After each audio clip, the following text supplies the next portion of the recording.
रात का वक्त था जब शहर धीरे धीरे चुप हो जाता है।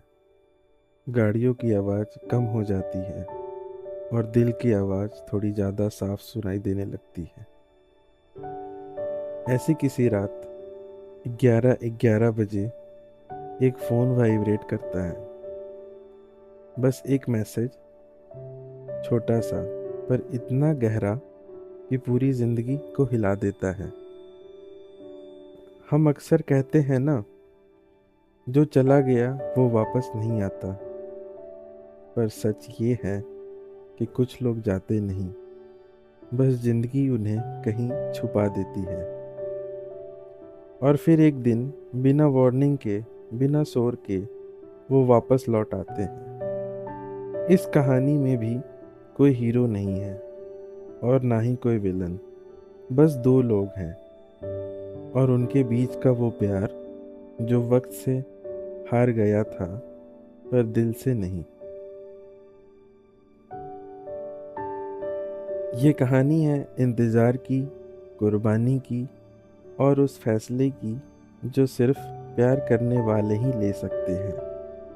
तो अगर आप भी इस वक्त किसी याद के साथ बैठे हैं, अगर आपका दिल भी कभी किसी के लिए 11:11 पर थमा है, तो शायद ये कहानी आपके लिए ही है।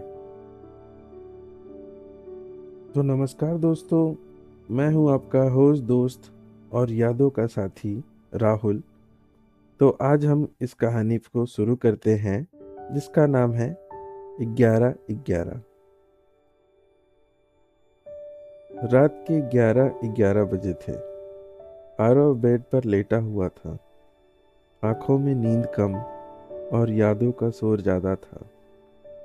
तब उसके फोन की स्क्रीन चमकी। एक मैसेज आया जिसमें लिखा था, अगर मुझे ढूंढ पाओ तो मैं तुम्हारी हूँ। अननोन नंबर, कोई नाम नहीं, कोई पहचान नहीं। आरव ने फोन को देखा और फिर उसे साइड पर रख दिया। उसने सोचा, कुछ चीजें बेहतर होती हैं जब उन्हें जवाब ना दिया जाए। उसे नहीं पता था कि कुछ मैसेजेस जवाब नहीं मांगते, वापसी मांगते हैं। अगली रात फिर वही वक्त, 11:11। इस बार मैसेज अलग था। मैसेज में लिखा था, तुम अभी भी वही हो जहां मुझे छोड़कर गए थे। आरव का दिल एक पल के लिए रुक गया, क्योंकि ये लाइन सिर्फ एक ही इंसान जानता था, सिया। 5 साल पहले उसी रेलवे स्टेशन पर, उसी बेंच पर सिया ने आरव का हाथ छोड़ दिया था। उसकी आंखों में डर था, पर आवाज बिल्कुल शांत। सिया ने कहा था, मैं जा रही हूँ।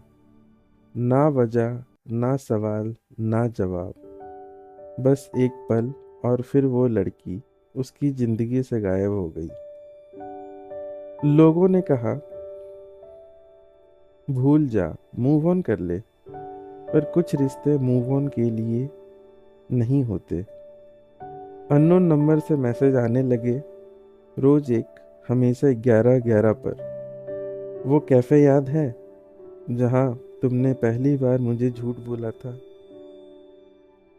और वो गाना जो सिर्फ हम सुनते थे। आरव को अब यकीन हो चुका था कि ये कोई मैसेज नहीं था, ये सिर्फ सियाही हो सकती थी। पर सवाल ये था, अगर सिया जिंदा है तो पिछले 5 साल से कहाँ थी? अगली रात फिर से 11:11 पे एक मैसेज आया जिसमें लिखा था, कल रात 12 बजे ओल्ड सिटी लाइब्रेरी अकेले आना। लाइब्रेरी पुरानी थी, अंधेरी और खामोश। एक टेबल पर सिर्फ एक जलती हुई कैंडल। और फिर एक आवाज़ आई, आरव। वो आवाज़ वक्त के पार से आई हुई लग रही थी। लाइट जली। सामने एक लड़की खड़ी थी। चेहरा थोड़ा सा बदला हुआ, पर आंखें बिल्कुल वही। सिया ने गहरी सांस ली। कुछ पल चुप रही, जैसे हर लफ्ज बोलने से पहले उसे यादों से इजाजत लेनी पड़ रही हो। फिर उसने कहा, मैं तुम्हें छोड़कर नहीं जाना चाहती थी आरव। मैं भागी नहीं थी, और ना ही मुझे तुमसे प्यार कम हुआ था। उसकी आवाज धीरे धीरे कम होने लगी। उस रात जब रेलवे स्टेशन पर तुमसे मिली थी, मैं सिर्फ जा नहीं रही थी, मैं अपनी जिंदगी से भाग रही थी। सिया ने बताया कि उसके पिता पर एक फाइनेंशियल स्कैम का झूठा इल्ज़ाम लगा दिया गया था। केस इतना बड़ा था कि लोगों ने धमकी देनी शुरू कर दी थी। पुलिस इन्वेस्टिगेशन चल रही थी, मीडिया पीछे पड़ी थी, और सबसे ज़्यादा खतरनाक बात उन लोगों को लगा कि सिया के ज़रिए उनके पिता को कंट्रोल किया जा सकता है।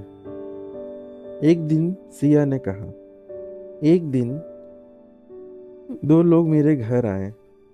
उन्होंने मुझे साफ साफ कह दिया, या तो मैं शहर छोड़ दूं या फिर तुम्हारे साथ कुछ बुरा होगा। उसकी आंखों में आंसू आ गए।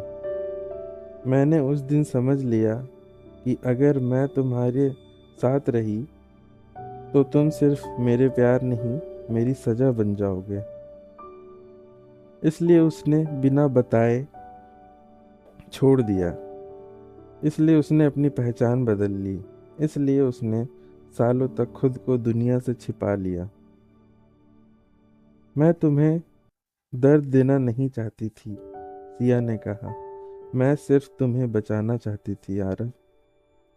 आरव चुप था, क्योंकि अब उसे समझ आ गया था कि कभी कभी लोग इसलिए दूर जाते हैं क्योंकि उनका प्यार बहुत गहरा होता है। सिया ने बताया, वो भागी नहीं थी, उसे मजबूर किया गया था छिपने के लिए। उसकी पहचान बदल दी गई थी, उसकी जिंदगी उसके हाथ से छीन ली गई थी, और सबसे दर्दनाक बात, उसे लगा था कि आरव भी उसे भूल चुका होगा। और तब ये लाइन सुनकर आरव ने सिर्फ इतना कहा, मैं हर दिन तुम्हारा इंतजार करता रहा। कुछ पल ऐसे होते हैं जहां सवाल बेकार हो जाते हैं, सच ही काफी होता है।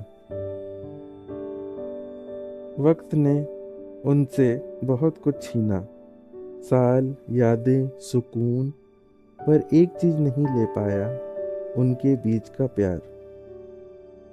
आज वो साथ हैं, ना ज़्यादा शोर, ना बड़ी बातें, बस एक सुकून जो सिर्फ सच्चे प्यार से मिलता है।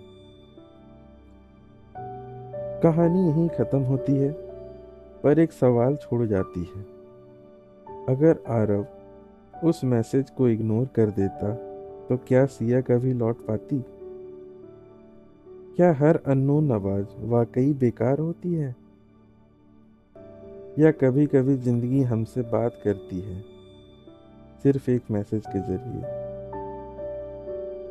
और अगर आज रात 11:11 बजे आपके फ़ोन पर एक मैसेज आए, अगर मुझे ढूंढ पाओ तो क्या आप हिम्मत करेंगे रिप्लाई करने की?